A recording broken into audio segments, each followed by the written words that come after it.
এক দফা দাবিতে সর্বাত্মক অসহযোগ আন্দোলনে শাহবাগ মোড়ে অবস্থান নিয়ে বিক্ষোভ করছেন আন্দোলনকারীরা। এই নিয়ে বিস্তারিত জানাচ্ছেন মনির মিল্লাত।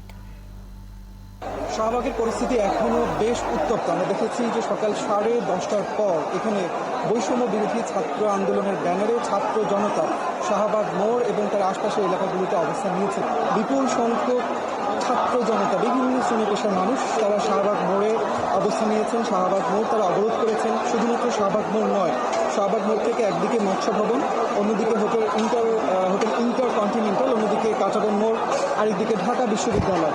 অর্থাৎ এই শাহবাগকে কেন্দ্র করে আশপাশের যে 4টি সড়ক রয়েছে সবগুলো সড়কে আমরা দেখছি যে এই মুহূর্তে আন্দোলনকারীরা তারা অবস্থান করছেন। এবং গতকাল বৈষম্য বিরোধী ছাত্র আন্দোলন যে সরকার পদত্যাগের এক দফা দাবি ঘোষণা করেছে, যার সপক্ষে আজকে অসহযোগ আন্দোলন চলছে, তার পক্ষে কিন্তু তারা রাস্তায় অবস্থান করছেন। লম্বা একটা সময় ধরে আসলে আমরা দেখছি যে শাহবাগে তারা অবস্থান নিয়ে আছেন, স্লোগান দিচ্ছেন, দফায় দফায় এখানে মিছিল হচ্ছে। ঢাকা বিশ্ববিদ্যালয় এলাকা থেকে যখন একযোগে বৈষম্য বিরোধী ছাত্র আন্দোলনের ব্যানারে মিছিল নিয়ে তারা শাহবাগের দিকে আসতে থাকেন, লম্বা একটা সময় ধরে আমরা দেখছিলাম যে পিজি হাসপাতালের ভেতর থেকে ধোঁয়া বের হচ্ছে, প্রচণ্ড রকম ধোঁয়া বের হচ্ছিল। আমরা খানিকক্ষণ আগে দেখেছি ফায়ার সার্ভিসের একটি গাড়ি শাহবাগ চত্বর পেরিয়ে পিজি হাসপাতালের দিকে এগিয়ে গেছে এবং ফায়ার সার্ভিসের গাড়িটি যখন এদিক থেকে যায় তখন আন্দোলনকারী যারা ছিলেন তারা সেই গাড়িটি যেন সুন্দরভাবে ভেতরে যেতে পারে সেই ব্যবস্থা করতে তারা করে দিয়েছেন। আশপাশে সড়কে যান চলাচল পুরোপুরি বন্ধ।